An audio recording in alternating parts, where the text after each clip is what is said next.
Hello, everybody. Just want to talk about the AAF, the San Antonio Commanders. I went to a game. I had a total blast. I watched probably 60% of all the AAF games.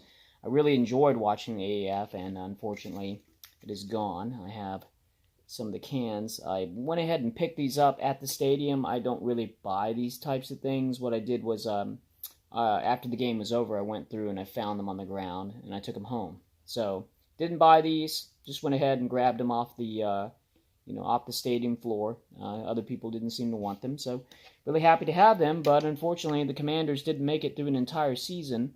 I had tickets to go and see them on Saturday. However, I'm getting my tickets refunded.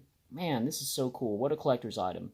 I fell in love with this team as soon as I saw the uniform because it's sort of the mixture of the Houston Rockets, red and white, or the University of Houston, and of course my alma mater, Texas A&M, which is maroon and white.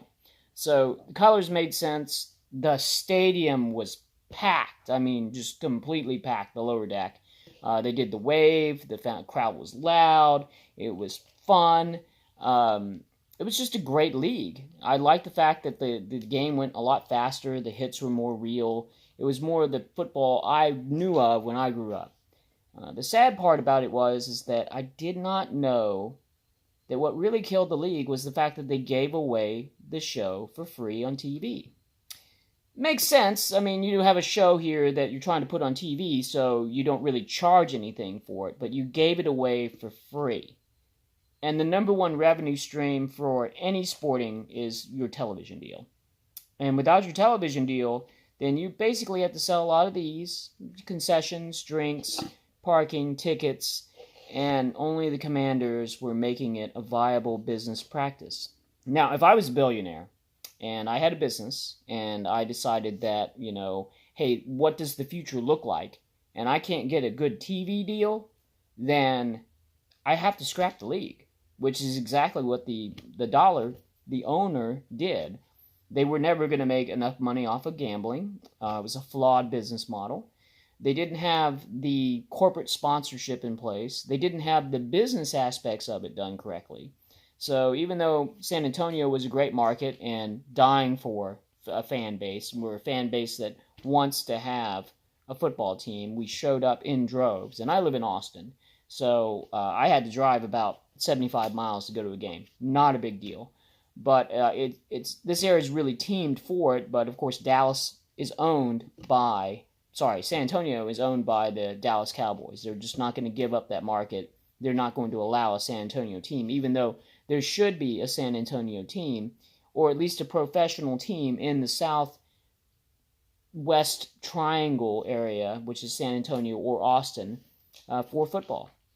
But that's owned by the Dallas Cowboys, and the University of Texas isn't going to give up their money either. So, if you're going to spend $150 on game day on Saturday, you're likely not going to spend that money if you're spending that $150 going to a professional football game in San Antonio. So I think the University of Texas would fight any kind of professional team that would exist in Austin.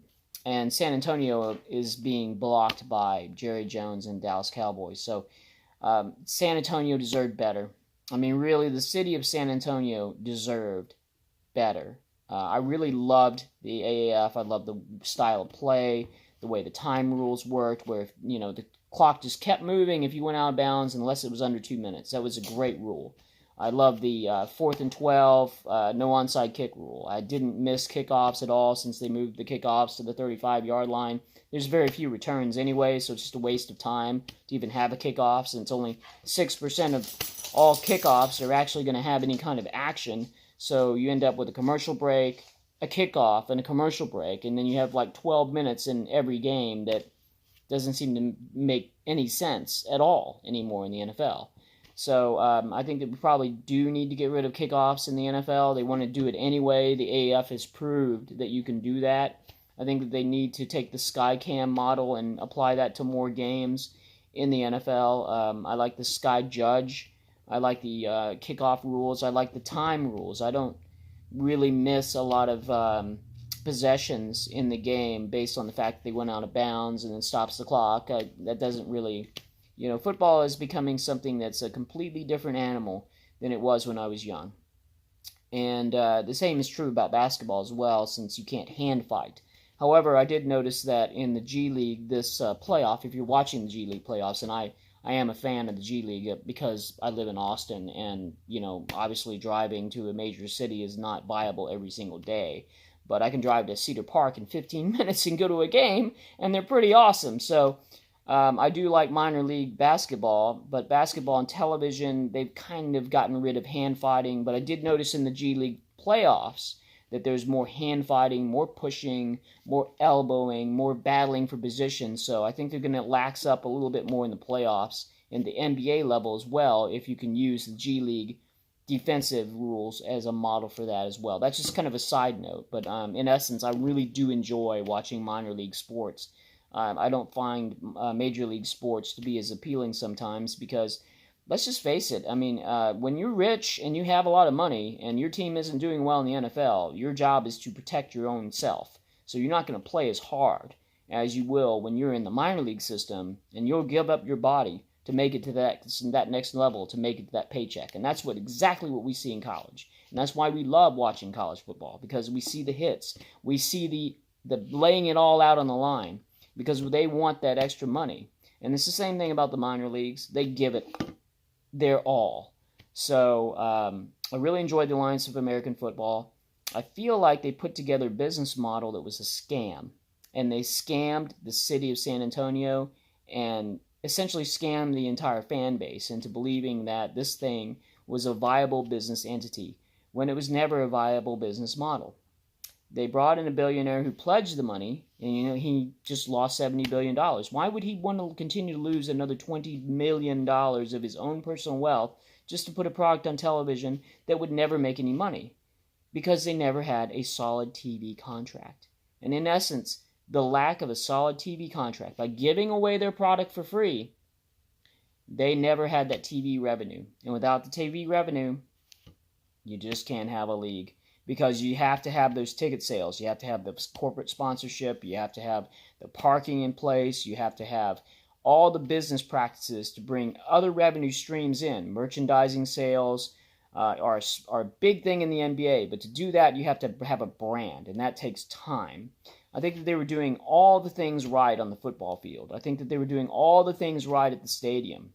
But they weren't doing enough on the side of let's say, hey, let's do a business model where we're going to give our product away for free for the first few games.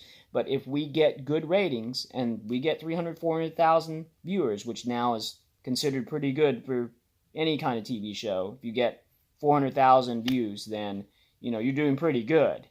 Then, maybe the NFL Network should have started paying the AAF some serious money to keep the league going. I heard it was $75 million.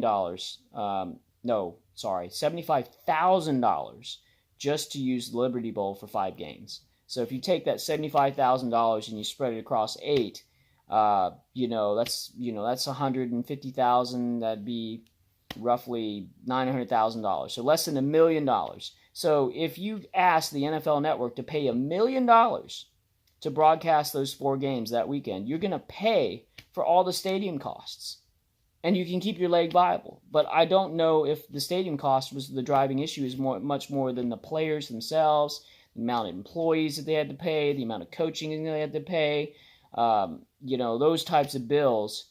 You could get that $20 million if you had a solid TV contract. And I think you should have had a scaling TV contract where as you grew your fan base and people watched, then you would have to pay the AAF the money to keep it on TV, and that may have kept the league alive. But I'm not a businessman, but I do know that the number one driver of all of these leagues, collegiate, whatever sport it is being paid by TV and being paid by advertisers, and simply that just wasn't happening on the back end, and that killed the league. And the league was a lot of fun. I'm really going to enjoy wearing my San Diego Commanders uniform here. And I'm going to have my San Antonio Commanders cans and my San Antonio Commanders cups with the dates on it. And I'm really going to enjoy this nostalgia. I'm going to go and look for San Antonio Commanders Topps playing cards. I saw them today. They're $20 for 10 packs, which is kind of $2 a pack. So I think I might wait and see if they go on clearance somewhere online. Maybe somebody will have a whole warehouse full of them, and I'll just pick them up secondary market. I don't know how many cards they made, and realistically speaking, there's only a few cards that I really want out of the league. One of them is Trey Williams, who played for Texas A&M. I might want Garrett Gilbert, some other people. I've got some cards from 1991 from the World League of American Football, but they made so many of those that they're virtually worthless because Pro Set, they just printed the hell out of them. And there's so many Pro Set cards out there that they're like 15 cents a card or less. So never going to recoup that money that I have on the cards, but I have the cards and I really enjoy them. And I thought about the same as for the AAF. I think this nostalgia might stick a bit.